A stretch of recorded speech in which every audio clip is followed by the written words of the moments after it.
My eyes were failing. I couldn't see. My own daughter, Charlotte, affluent and comfortable, laughed when I asked for help. "That was your choice," she said, dismissing decades of my sacrifices for her. I left feeling utterly broken, but something inside me quietly hardened. This isn't just about money, it's about a mother's worth. Like and share this story, and tell me where you're listening from.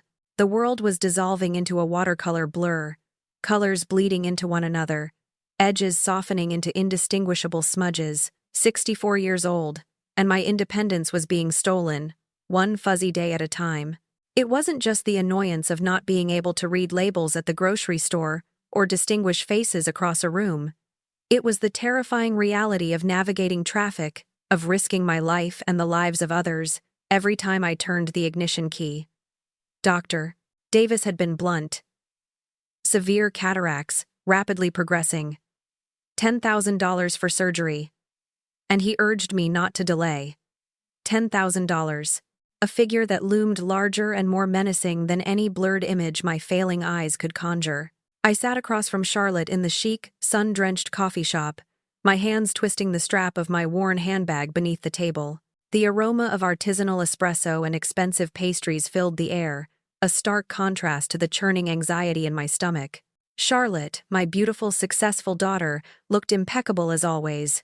Sleek bob, designer blouse, the sparkle of diamonds on her wrist matching the gleam in her perfectly manicured nails as she scrolled through her phone. I cleared my throat, the sound a nervous rasp. "Charlotte," I began, my voice trembling slightly. "I really need to talk to you about something important." She glanced up, a faint line of impatience creasing her brow. "Mom, can this wait? I'm just responding to an urgent email from Marcus. We're closing a big deal this week."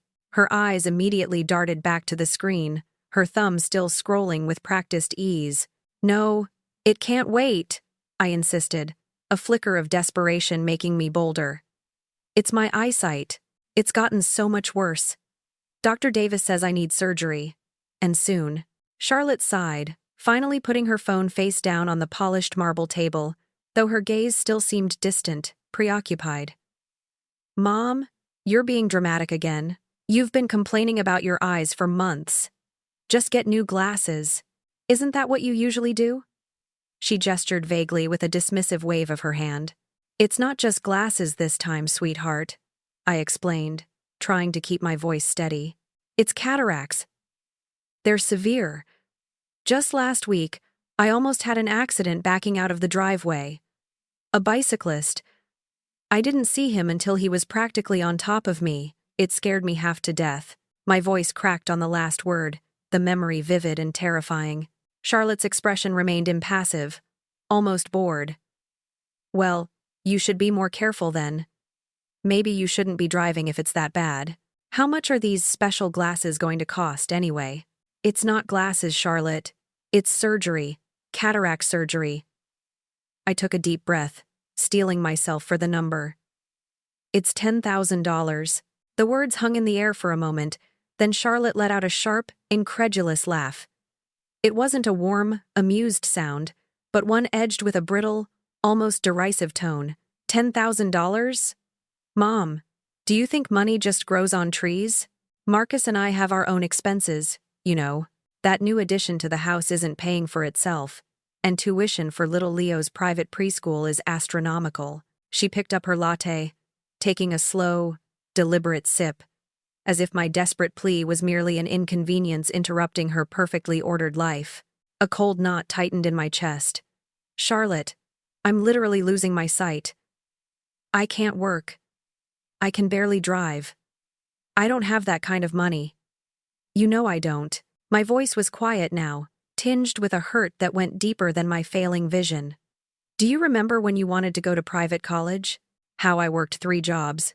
Waitressing, cleaning houses, even graveyard shifts at the factory, just so you wouldn't have to take out student loans, so you could have the best start, a better life than I ever had?" Her eyes, so like my own, yet so devoid of the warmth I remembered from her childhood, met mine with a chilling detachment. "Mom, that was your choice. I never asked you to do any of that. You always said you wanted the best for me. And look, it worked out, didn't it? I'm successful. She glanced down at her watch, a clear signal that her patience was wearing thin. Have you looked into Medicaid? I'm sure there are programs for people in your situation. My throat tightened, words failing me. The vibrant coffee shop, once a beacon of hope, now felt like a sterile, unwelcoming space. The small crumb of hope I had clutched onto crumbled into dust. I simply nodded, pushing back my chair. Yes, Charlotte. I'll look into Medicaid. I walked out of that coffee shop feeling smaller than I had in years, shrinking under the weight of her indifference.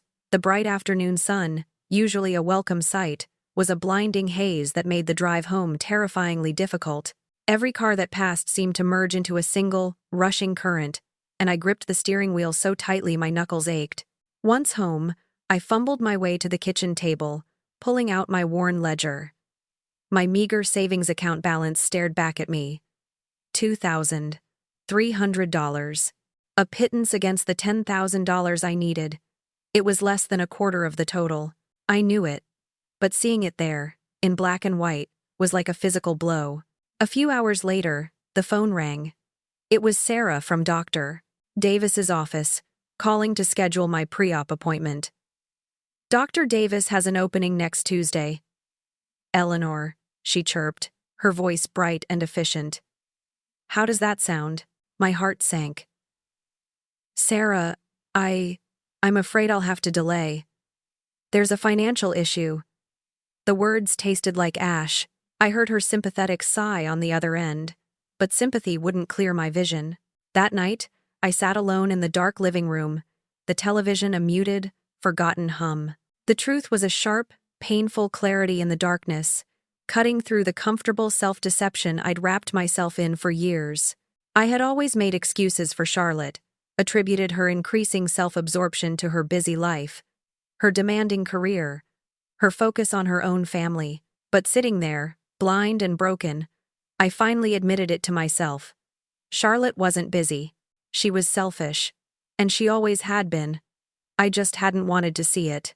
3 weeks had passed since my humiliating encounter with Charlotte, and my world had shrunk to a frightening, distorted canvas of muted colors and blurred forms. The clarity that had briefly pierced through my self-deception that night in the dark living room had been replaced by an even deeper physical obscurity. Simple tasks that once required no thought now felt like navigating a perilous obstacle course. Boiling water for tea became an act of bravery, the stovetop burners a hazy orange glow I could barely discern. Chopping vegetables for a meager dinner was an exercise in extreme caution, my fingers perilously close to the glinting blade I could only vaguely see. My independence, once a quiet source of pride, was rapidly eroding, leaving me increasingly vulnerable and isolated. My own laptop, a gift from Charlotte years ago, now sat cold and unused on my desk. The screen was just a luminous blur, the text an illegible scramble of pixels. The irony was not lost on me, a tool meant for connection and information now useless to my failing eyes. Desperate, I called my neighbor, Mrs. Lee, a kind woman who lived across the hall in our modest apartment building. She was always willing to lend a hand, and today, that hand was a lifeline to the internet. Eleanor, dear, come on over, Mrs. Lee's voice chirped through the phone, her Korean accent thick but comforting. My computer is always open for you. I fumbled my way across the hall, relying on memory and touch to guide me. Once inside Mrs. Lee's cozy apartment, she carefully positioned me in front of her glowing monitor. What are we looking for today, Eileen? She asked gently, her fingers hovering over the keyboard. Free clinics, I murmured, my voice hoarse, or anything that offers sliding scale payments for cataract surgery. I can't afford the full cost. Mrs. Lee, with her sharper vision and nimble fingers, began to search. We spent what felt like an eternity scrolling through endless websites, each one a dead end or a faint glimmer of hope quickly extinguished. Most reputable clinics either didn't perform cataract surgery for free, or they had waiting lists that stretched for a year or more. Finally, she found something. Ah, here, look, she exclaimed, her voice brightening. The Harborview Clinic. It's about 30 miles away, but it says they have a program for low-income seniors. Sliding scale, too. My heart fluttered with a fragile hope. But... She trailed off, her brow furrowing as she read further. It says the current wait time for non-emergency cataract surgery is 6 to 8 months. 6 to 8 months. My stomach churned. That was half a year. Maybe more. Half a year of increasing darkness. Increasing danger. That's too long, Mrs. Lee, I whispered, the hope deflating into a bitter disappointment. Mrs. Lee sighed, her sympathy evident. She continued to scroll aimlessly, perhaps out of habit, or perhaps searching for a miracle that wasn't there. Then, she gasped. A sharp intake of breath that made me jump. "Oh my goodness, Eileen, look!" Her voice was a mixture of shock and excitement. "Isn't this your daughter?" I leaned closer, straining my eyes, but all I could make out was a dazzling array of colors and blurred faces. "What is it?" I asked, my heart hammering with a sudden, inexplicable dread. "It's the society page," she exclaimed, her voice rising in pitch. She began to read aloud, slowly, carefully, her words painting a vivid picture that my eyes could not discern. Charlotte and Marcus Vance, the city's power couple, recently threw an extravagant 70th birthday celebration for Marcus's beloved parents, Mr. and Mrs. Robert Vance. My blood ran cold. Marcus's parents. Not mine. Mrs. Lee continued, her voice awestruck. The opulent affair was held at the grand ballroom of the Fairmont Hotel, a dazzling spectacle of crystal chandeliers, imported orchids flown in from Holland, and bespoke ice sculptures depicting the Vance family crest. Sources close to the event estimated the cost to be a staggering $170,000. $70,000. The number echoed in my mind, deafening in its extravagance. My $10,000, which Charlotte had so casually dismissed as money that didn't grow on trees, was a mere fraction of this lavish sum. Then came the quote, delivered by Mrs. Lee with an almost theatrical gasp. "We believe in celebrating the people we love," Charlotte Vance was quoted saying. Her radiant smile captured in the accompanying photograph. "No expense is too great when it comes to family. No expense is too great." The words were a venomous sting, a betrayal so profound it stole my breath. This party, this extravagant display of wealth and affection, had happened just 2 weeks after she had looked me in the eye and refused me the help I desperately needed to save my sight. 2 weeks after she told me I was being dramatic, that I should look into Medicaid. I could barely speak. "Mrs. Lee," I managed, my voice a thin whisper. "Please, print that article for me. All of it." Later that evening, my friend Susan came over.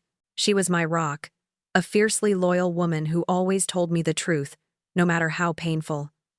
I handed her the printed article, my hands shaking slightly. Susan's eyes widened as she read, her brow furrowed in disbelief. "Ice sculptures? Imported flowers from Holland? $170,000?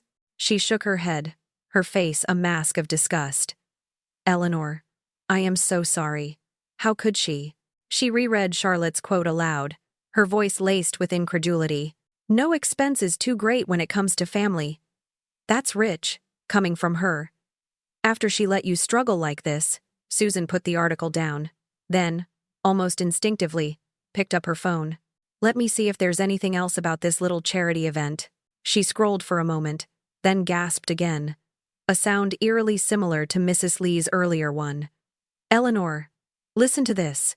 This is from a few days after that party. Charlotte and Marcus Vance, pictured at the annual Gala for the Arts, bidding $15,000 on a weekend getaway to Napa Valley." $15,000!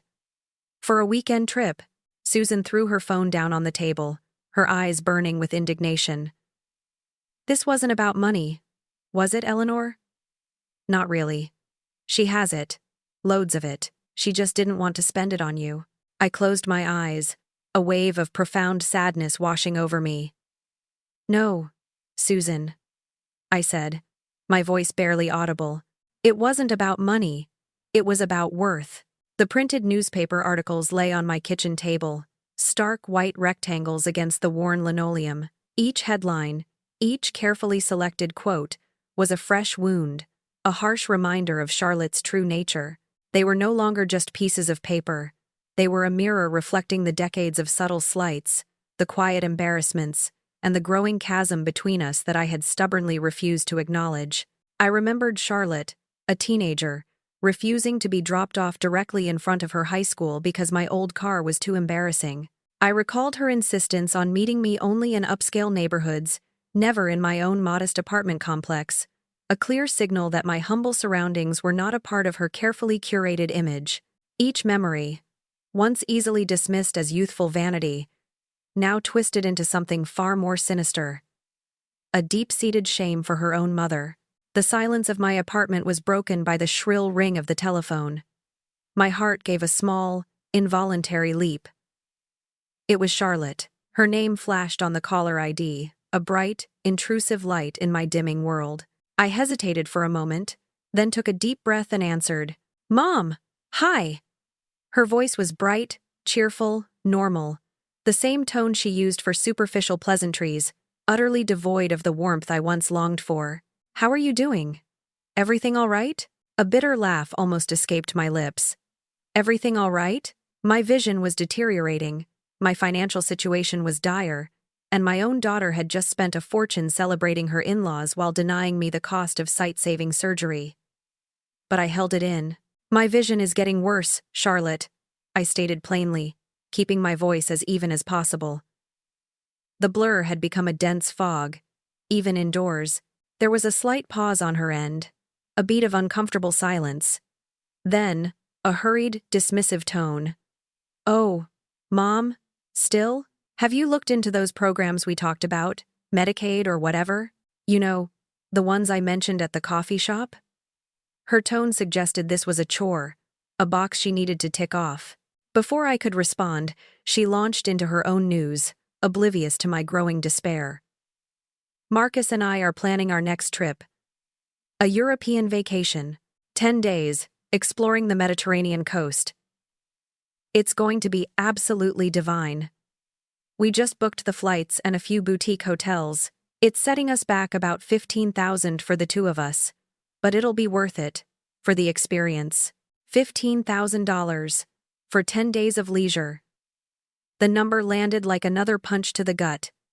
The irony was suffocating. I gripped the phone tighter, a strange resolve hardening in my chest. I wouldn't let this slide. Not this time. Feigning normalcy, I asked, "That sounds lovely, Charlotte."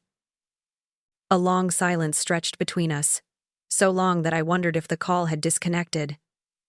Then, Charlotte's voice, hesitant, wary. "What party, Mom?" My resolve strengthened. "The birthday party. For Marcus's parents. It was in the newspaper. The society page. Mrs. Lee saw it." I kept my tone calm, conversational, letting the words hang in the air, weighted with unspoken accusation. Her voice changed instantly, losing its bright cheerfulness. It became cooler, more guarded, a subtle shift that spoke volumes. "Oh, that party. Right. Yes, it was fine.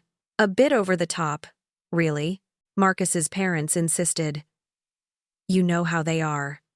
She was attempting to downplay it, to make it seem less significant, less extravagant than the article had portrayed. I pressed on, still maintaining my even tone. "The article mentioned it was an estimated $170,000. That seems pretty specific for an exaggeration, Charlotte, and your quote about no expense is too great when it comes to family was quite prominent." Her carefully constructed facade crumbled. There was a sharp intake of breath. Then her voice snapped, brittle with defensiveness. "Mom? That's none of your business. That money came from Marcus's bonus. It was a family affair for his family. What does that have to do with anything?" My answer was quiet, but it carried the weight of years of unspoken hurt and a newfound, chilling clarity. "You're right, Charlotte. It's not my business." The call ended shortly after, with mumbled goodbyes. I hung up the phone, my hand still trembling slightly. But the trembling wasn't from fear or sorrow anymore. It was from a strange kind of liberation, The conversation had been painful, a final, definitive severing of the last threads of delusion I had clung to. I sat there in the quiet of my apartment, no longer blinded by sentimentality or maternal hope. The rose-colored glasses of maternal love had shattered, and in their place was a profound, almost brutal clarity. I saw Charlotte exactly as she was, a woman capable of immense generosity for those she deemed worthy, and equally capable of shocking indifference to her own mother. She wasn't just busy or preoccupied, she was selfish, calculating, and ultimately, had deemed me unworthy of even a fraction of her abundant wealth. The heartbreak was immense, yes, but so was the awakening. And in that awakening, a new, steely resolve began to form. 6 months crawled by, each day a little darker than the last. My world, once expansive and full of familiar landscapes, had shrunk to the 4 walls of my apartment. My vision had deteriorated to mere shapes and shadows, a blurry, monochrome existence where colors were guesses and faces were indistinct blurs.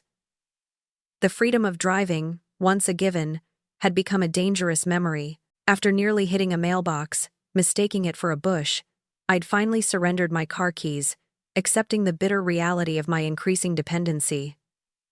Mrs. Lee, bless her kind heart, became my lifeline, guiding me through the supermarket aisles, helping me sort my mail, and chauffeuring me to my increasingly frequent doctor's appointments. The free clinic, after what felt like an eternity, finally called to schedule my surgery. It was a glimmer of hope, a distant light in the encroaching darkness.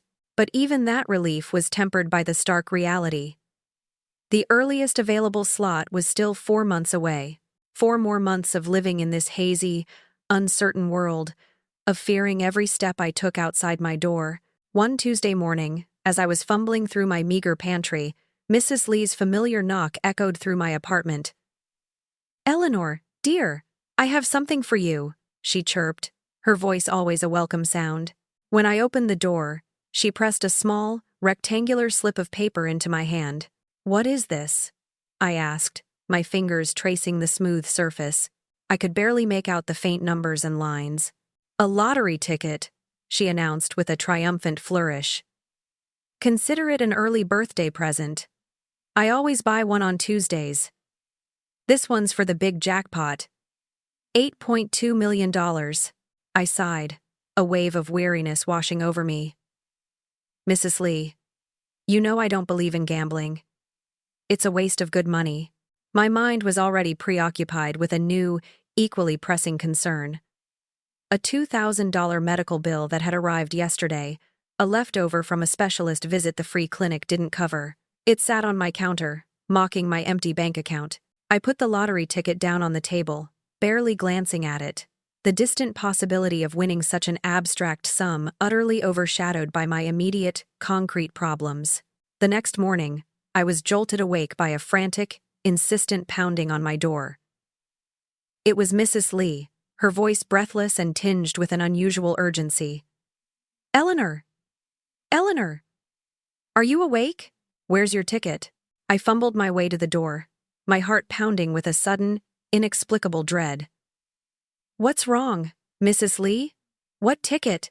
She practically pushed me into a chair, her eyes wide, her usually calm demeanor completely undone. "The lottery ticket, Eleanor. The one I gave you. Did you check it?" She pulled out her phone, her fingers trembling as she brought up a website. "Oh my goodness, I can't believe it. I checked the numbers this morning. It's your ticket, Eleanor. It's the winning ticket." My mind reeled. "What are you talking about?" I asked, confusion clouding my already blurry vision. Mrs. Lee's voice dropped to a barely audible whisper, as if the news itself was too fragile, too immense for normal volume. She leaned in close, her hand gently grasping my arm. "Eleanor, you won. You won the lottery. $8.2 million. The number, vast and impossible, hung in the air, abstract and unreal. My life had been defined by scarcity, by careful budgeting and making do. $8.2 million. It was a sum I couldn't even truly visualize. Are you sure, Mrs. Lee?" I stammered, my voice thin and disbelieving. Are you absolutely certain? She squeezed my arm, her gaze intense. I've never been more sure of anything in my life, Eleanor. Every single number matches. You are rich, Eleanor. You are truly rich. A strange mix of shock, disbelief, and a nascent, overwhelming joy washed over me. But even amidst the elation, a more pragmatic, almost cold thought emerged. Mrs. Lee, perhaps sensing my whirlwind of emotions, suddenly grew serious. Eleanor, she said, her voice dropping to a conspiratorial whisper. Before you do any of that, you need to think very carefully about who you tell. A sudden fortune like this can change things, change people. Her words were a stark reminder of Charlotte, of the recent, brutal clarity. The decision was instantaneous, unburdened by sentimentality. I don't want anyone to know, I said, my voice firm, resolute. Not yet. Especially not Charlotte. The thought of her knowing, of her suddenly reappearing with feigned concern and outstretched hands, made my stomach clench. This was my win, my miracle, and I would protect it. Within days, guided by Mrs. Lee's surprising resourcefulness, I found myself in the sleek, modern office of Victoria Shaw, a lawyer specializing in sudden wealth. Victoria, a sharp, no-nonsense woman with kind eyes, listened patiently to my story, her expression unreadable. She confirmed the winnings, her voice calm and professional. After federal and state taxes, Eleanor, opting for the lump sum, you'll be looking at approximately $4.8 million, a substantial sum, indeed. She then offered her sage advice. My strongest recommendation is to keep this entirely secret for at least 6 months. This period allows you to adjust, to make sound financial decisions without the immediate pressure of opportunists or the expectations of others. It gives you time to plan, to truly understand the implications of this new reality. I nodded, absorbing her words. 6 months. It felt like an eternity, but also a necessary strategic delay. I agree. Victoria, I said, a faint smile touching my lips. A secret. Consider it a test. A test, I thought. For myself. And perhaps, for others. 946 words. If you're finding this story as gripping as I am, please do me a favor. Like this video, share it with your friends, and subscribe to hear how Eleanor's incredible journey unfolds. Your support means the world. The first truly decisive act I took with my newfound fortune wasn't to buy a new car or move into a bigger apartment. It was to reclaim my sight. The very next day, after meeting with Victoria Shaw, I called the office of Dr. Miller, one of the most renowned ophthalmologists in the city, known for his precision and his exorbitant fees. Money was no longer an object. I explained my dire situation, emphasized the rapid deterioration of my vision, and within a week, an appointment for immediate cataract surgery was secured. The 4-month wait at the free clinic was now a distant, irrelevant memory. To Mrs. Lee, my loyal and inquisitive friend, I spun a careful lie, claiming I'd managed to access a small, long-forgotten emergency fund my late husband had set aside for unforeseen medical costs. She accepted it without question, her face beaming with relief. Her genuine joy for me was a balm to my weary soul, a stark contrast to the cold indifference I'd grown accustomed to. The surgery itself was swift, almost surreal. One eye first, then a week later, the other. When the bandages came off after the second procedure, the world snapped into focus with breathtaking clarity. Colors, vibrant and distinct, leaped out at me. The intricate patterns of the wallpaper, the individual leaves on the tree outside my window, the fine lines on my own hand. Everything was sharp, brilliant, alive.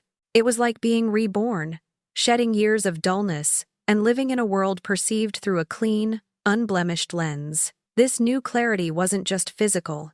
It permeated my mind, illuminating my life with a fresh, startling perspective. During my recovery, my phone rang twice with Charlotte's number on the caller ID. Each call was a perfunctory check-in, a quick, "How are you, Mom?" followed by a hurried recitation of her own busy life. Never once did she ask about my eyes, about the surgery I had desperately needed, or offer any practical help. It was as if the topic of my failing vision had simply vanished from her radar, deemed too inconvenient or unpleasant to revisit. In her second call, she casually mentioned her upcoming trip, the European vacation. "Oh, Mom, it's going to be absolutely fabulous. 10 days, exploring the Amalfi Coast. It's about $15,000 for the two of us, but honestly, you can't put a price on these kinds of experiences."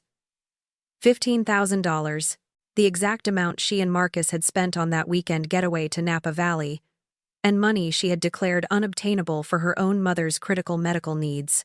The experiment, as I had privately dubbed Charlotte's behavior, was indeed failing spectacularly. She remained utterly unaware of my changed circumstances, and her actions only served to underscore the depth of her self-absorption.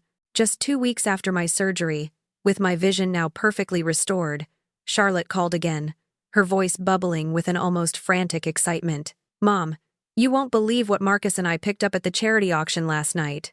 It's an original piece by that new abstract artist everyone's talking about.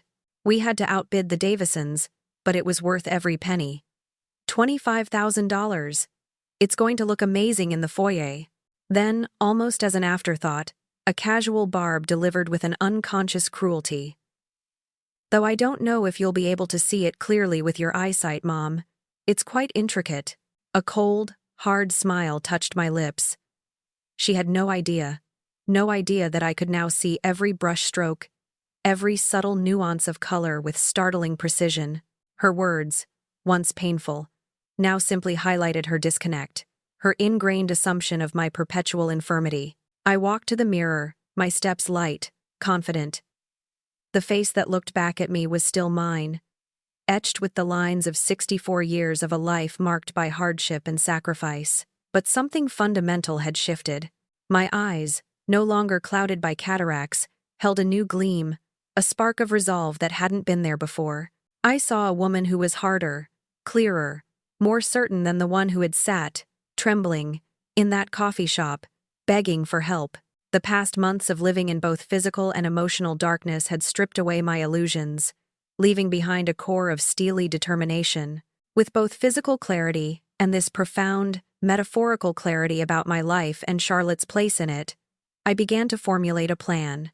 It was a plan born not of malice, but of a quiet, unyielding justice. A plan that would unfold with patience and precision, ensuring that the lessons learned would be seen, not just felt. For 3 months, I lived with my secret, a silent, gleaming pearl, tucked away in the depths of my new, clear vision. My life, outwardly, remained much the same. I still lived in my modest apartment, still drove my old car, though now with perfect clarity. The calls from Charlotte continued to be infrequent, predictable in their pattern. A quick, superficial query about my health, invariably followed by a lengthy, enthusiastic monologue about her latest triumphs or expensive acquisitions. There was the new designer handbag, the bespoke suit for Marcus, the extravagant weekend getaway to a luxury spa. Each call was a fresh reminder of the chasm between her world and the one she assumed I still inhabited, a world she had no desire to bridge. One Thursday afternoon in June, I was out in the small communal garden patch behind my apartment building, carefully pruning the rose bushes. The sun was warm on my back, the air fragrant with blooming flowers. My vision, now sharp and unimpaired, allowed me to appreciate every delicate petal, every tiny leaf. I overheard a conversation drifting from the next-door garden, the voices of Mrs. Jenkins and another neighbor, Peggy. "Did you hear the news about Eleanor Vance?" Mrs. Jenkins whispered conspiratorially, her voice carrying clearly in the quiet afternoon air.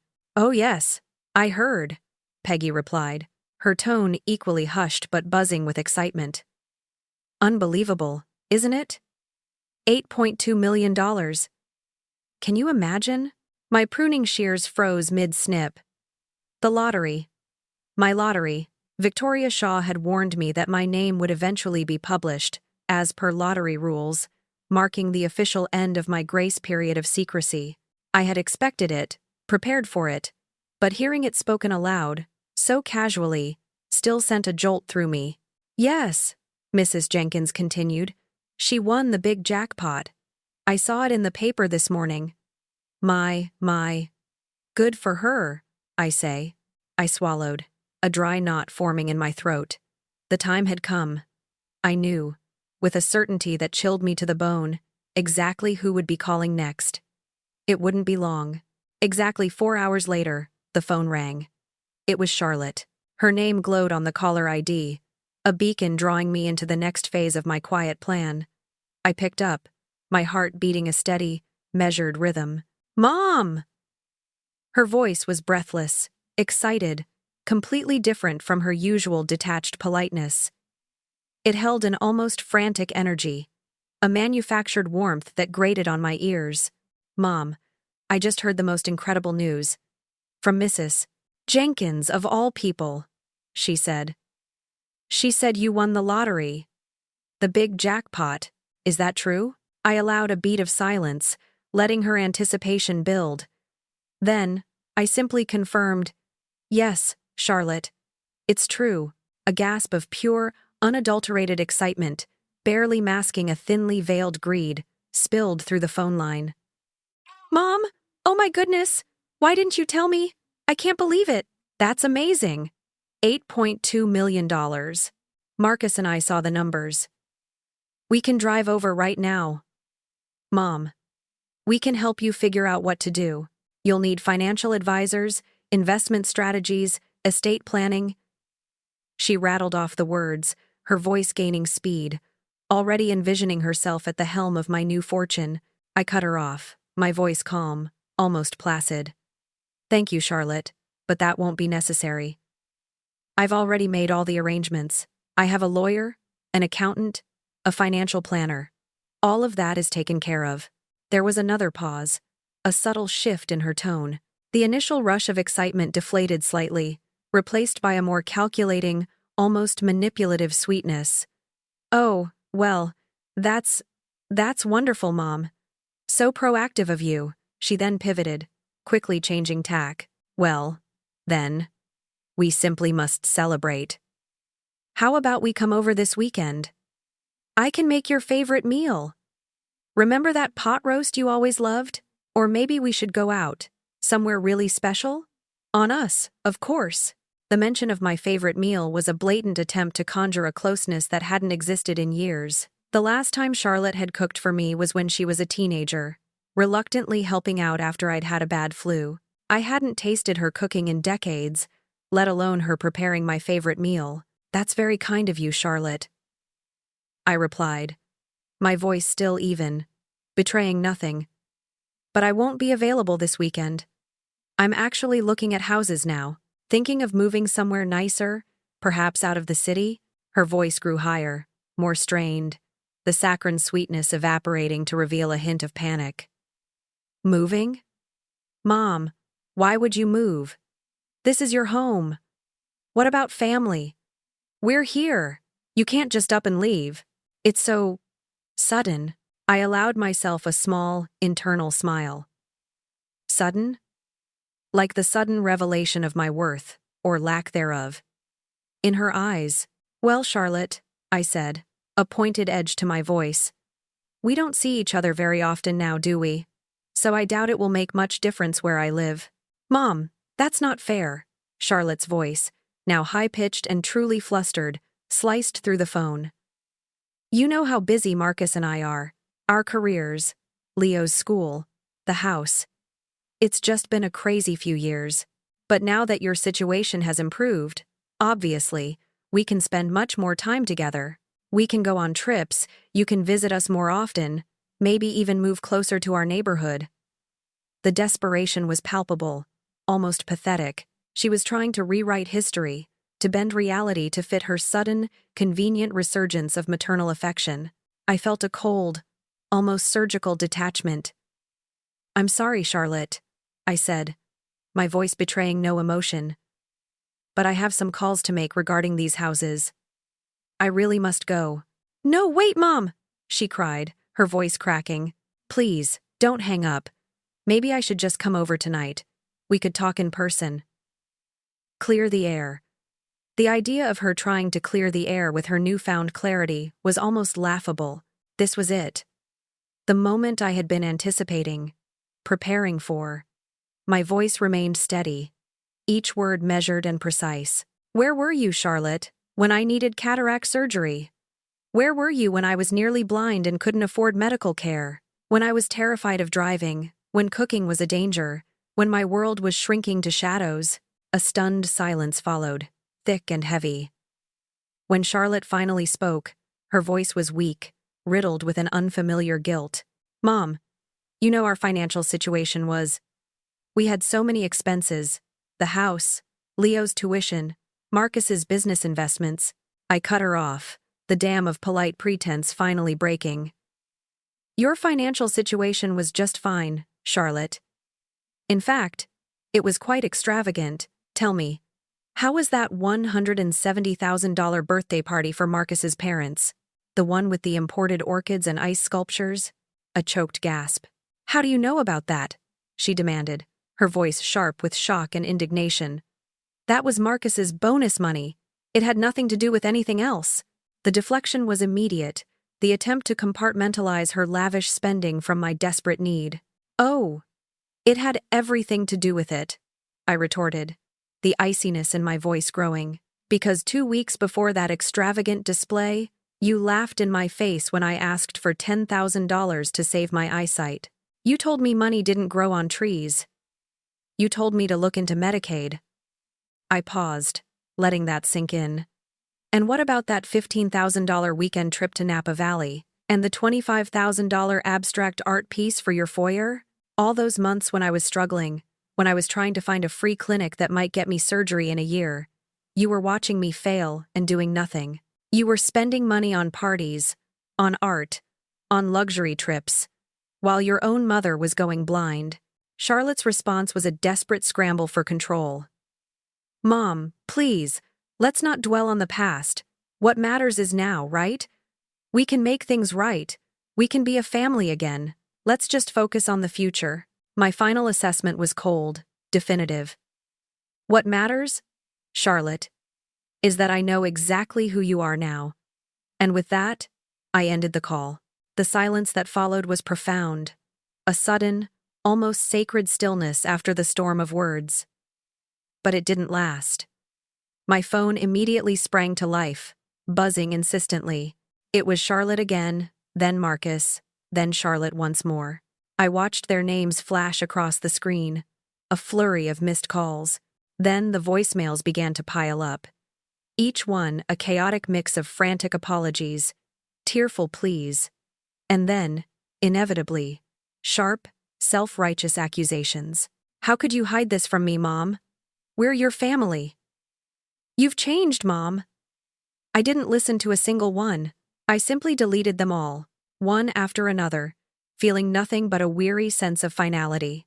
The next morning, as I sat sipping my tea, savoring the clear view of the street outside my window, I saw them, Charlotte and Marcus, standing awkwardly by my front door, their faces a mixture of confusion and determination.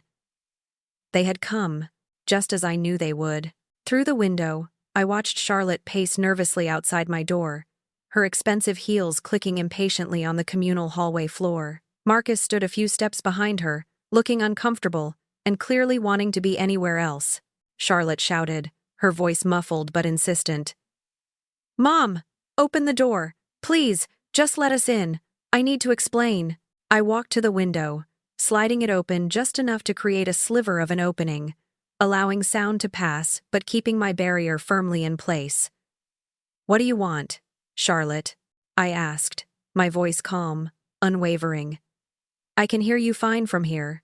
Charlotte's face was a mess of feigned distress, tears welling in her eyes. Mom, please. I'm so sorry for how I acted before. I was selfish. I was preoccupied. I wasn't thinking clearly. But that doesn't mean we can't fix this. That doesn't mean we can't be a family again. My heart, though aching, remained firm. The time for pretense was over. We were never a family, Charlotte, I stated, the brutal truth hanging in the air between us. Not really. I was just a convenience to you. Someone to provide, to support, to be embarrassed by, but never truly loved for who I am. That's not true, Mom. I love you, she insisted, her voice rising in pitch, a desperate plea. I met her gaze. Unwavering. Do you, Charlotte? Do you love me? Or do you love my $8.2 million? The question hung in the air.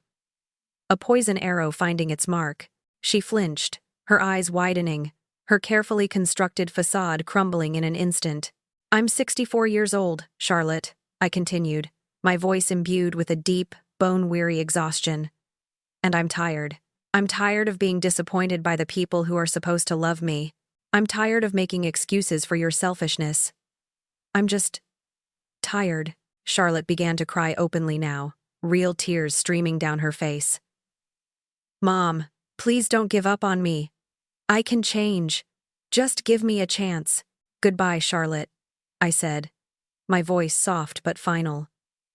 Without another word, I closed the window, sealing myself off from her pleas. The silence that followed was heavy, but it was my silence, a peace hard won. 2 weeks later, the peace was shattered. Mrs. Lee, her face creased with concern, knocked on my door. Eleanor, dear, she whispered, a strange woman was asking about you. Said she was your niece, asking about your memory. If you were well, I told her you were fine. But it was very strange. My blood ran cold. Niece? I had no nieces. I knew exactly what this meant. Moments later, my phone rang. It was Victoria Shaw, my lawyer. Her voice was grave. Eleanor, I've received some disturbing correspondence. Charlotte is attempting to have you declared mentally incompetent. She's filed a petition for guardianship, alleging you're incapable of managing your own finances. The audacity was breathtaking. My own daughter, attempting to steal my independence, my money, all under the guise of concern. The very next day, a trio arrived at my door. Charlotte, Marcus, and a stern-faced woman in a business suit, who introduced herself as Dr. Emily Young, a forensic psychologist. Eleanor, Charlotte began, her voice a sickly sweet concoction of concern and condescension. We're here for an informal assessment. Just a friendly chat to make sure you're doing all right. I kept the chain latch on the door, refusing to open it fully. I'm doing perfectly fine, Charlotte. And I'm not interested in an assessment. Mom, please. Marcus chimed in, his voice attempting to sound reasonable. We're just worried about you. This is for your own good. I narrowed my eyes, looking at Charlotte. 5 minutes, I said, unhooking the latch just enough to let her in, leaving Marcus and the psychologist standing in the hallway. You get 5 minutes, then you leave. Once inside, Charlotte dropped the pretense, her face contorted with bitterness. Mom, you're being paranoid. This whole poor me, I'm going blind act was just that, wasn't it? An act. A way to get attention. To make us feel guilty. Her deep-seated resentment, long hidden beneath layers of politeness, finally erupted. You always were so dramatic. Always the victim. My temper, usually dormant, flared. Get out, Charlotte, I commanded, my voice low and dangerous. Get out of my apartment now, she smirked, a cruel twist of her lips. This is typical, Mom. Hiding your money, shutting out your own family. That money should be securing my children's future, not funding your spite. My responsibility, I countered, each word dripping with sorrowful condemnation, was to raise you to be a decent human being, Charlotte, and in that, I failed. I then delivered the final blow. And don't bother with the fake niece and the mental competency nonsense. I know all about it. My lawyer knows all about it. And so do the neighbors you've been prying with. The color drained from her face, leaving her speechless, defeated. The smirk vanished, replaced by a raw, naked hatred. I hate you, she whispered, her voice venomous. My own voice was filled with a profound sadness, the grieving of a mother for a daughter lost long ago. I know, I replied. As she stumbled out, I immediately called Victoria Shaw. "Victoria," I said, my voice firm despite the tremor in my hand. "I need a restraining order, and I need to document every single instance of harassment, starting now." I hung up, the phone feeling heavy in my hand.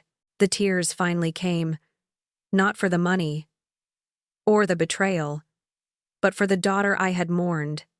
Finally, definitively. 6 months later, the scent of pine and crisp mountain air filled my lungs as I stepped out onto the porch of my new, modest 3-bedroom house in Asheville, North Carolina. The views were breathtaking, a panorama of rolling green hills that softened into hazy blue peaks in the distance. Here, far from the city and its complicated memories, I found a profound peace. The house was comfortable, cozy, filled with sunlight, a stark contrast to the small apartment that had once felt like a cage. This wasn't a mansion, it wasn't ostentatious, but it was mine, chosen for its tranquility and the sense of quiet dignity it afforded. The restraining order had worked. Charlotte, forced by legal means, had ceased direct contact. The harassing phone calls and desperate attempts to manipulate me had stopped. I still heard snippets of gossip from Mrs. Jenkins, who occasionally called with updates from the old neighborhood. Apparently, Charlotte continued to spread rumors about my sudden breakdown and mental instability, a desperate attempt to discredit me. But those rumors felt distant here, like faint echoes from a life I no longer inhabited. My dear friend Susan visited a few weeks after I settled in, bringing with her a comforting casserole and a heavy heart full of news. "Eleanor," she began gently, "I heard... Well, it seems Charlotte and Marcus are facing some serious financial troubles. Marcus's business investments didn't pan out, and they might have to sell their house." A strange pang went through me. It wasn't triumph, not exactly. More like a melancholic acknowledgement of a sad inevitability. I felt a twinge of sadness, not for the selfish woman Charlotte had become, but for the little girl who used to help me bake cookies on Saturday mornings. Her small hands dusted with flour, her laughter bright and innocent. That girl was long gone. "Do you regret it, Eleanor?" Susan asked, her eyes searching mine. I shook my head, a quiet certainty settling in my chest. "No, Susan. I don't regret it. I'm too old to waste whatever time I have left on that kind of heartbreak. I deserve peace, and so do you." Here in Asheville, I found a new purpose. I began volunteering at a local literacy center, helping adults, many of them older than myself, learn to read and write. Seeing the light of understanding dawn in their eyes, feeling their genuine gratitude, was a profound joy. It was a place where I felt genuinely appreciated, not for my money, but for my time, my patience, and my experience. With Victoria Shaw's guidance, I finalized my will. It was a carefully considered document, reflecting my values, not my resentments. A modest trust fund was established for Charlotte's children, my grandchildren, Leo and Sophia, specifically for their education and true emergencies, administered independently, beyond Charlotte's reach. The bulk of my estate, however, was dedicated to other causes. A substantial donation to the local literacy center, a fund for elderly medical care for those who couldn't afford it, and a scholarship for first-generation college students, a tribute to the sacrifices I had made for Charlotte, ensuring that others, more deserving, would benefit from a chance at a better life. A year after I moved to Asheville, something unexpected happened. A soft knock on my door, and when I opened it, there stood Sophia, Charlotte's two-year-old daughter, my granddaughter. She looked hesitant, a little wary, but her eyes held a flicker of curiosity and something else, a softness that reminded me of my younger self. "Grandma Eleanor?" she asked, her voice quiet. I found you through some old neighborhood talk. I hope it's okay." I welcomed her in, my heart doing a strange flutter. Over tea, Sophia hesitantly explained her mother's narrative of my breakdown and the unexplained lottery win. I listened patiently, then, gently, I shared my full story. The failing eyesight, Charlotte's cruel dismissal, the $170,000 party. The legal battle. The blocked birthday cards and calls I had sent over the years, which Charlotte had clearly intercepted. As I spoke, Sophia's eyes widened, her expression shifting from confusion to shock, then to a dawning, heartbreaking understanding. The carefully constructed lies she had been fed all her life shattered before her eyes. When I finished, Sophia simply walked over to me, her eyes brimming with tears, and hugged me. It was the first true family hug I had received in years, a warmth that spread through my chest. "Can I come back sometime, Grandma Eleanor?" she asked, her voice thick with emotion. "Anytime, Sophia," I replied, holding her tightly. "Anytime at all." 6 months later, Sophia graduated college with a degree in social work, an earnest, kind young woman dedicated to helping others. She called me, her voice filled with pride. "Grandma Eleanor," she said, using the affectionate title that filled my chest with a warmth I hadn't felt in decades. "I understand now. I understand why you did what you did. You taught me a lesson my mother never could." Sophia began regular visits, often bringing her kind, gentle boyfriend. There was no pretense, no agenda, just genuine affection and a desire to connect. For my 66th birthday, Sophia surprised me with a small party. Just the two of us, a simple cake, and quiet laughter. It was filled with more warmth and genuine love than any extravagant celebration Charlotte had ever thrown. As I blew out the candles, a profound sense of gratitude washed over me. "Thank you, Sophia," I whispered, my voice thick with emotion, for giving me hope that I did something right, even if it took a generation to show. I often sit on my porch now, gazing at the beautiful Asheville mountains, reflecting on my journey. The lottery money, I realized, hadn't just brought wealth. It had brought clarity. It had allowed me to reclaim my vision, yes, but more importantly, it had allowed me to see the truth, to shed the illusions that had bound me. I was living a life of dignity, surrounded by true love and appreciation. Not from the daughter I had raised, but from the granddaughter who had chosen me. My future stretched before me, clear and bright. My thriving garden, Sophia's impending wedding, perhaps even the pitter-patter of great-grandchildren. Life, finally, felt truly rich.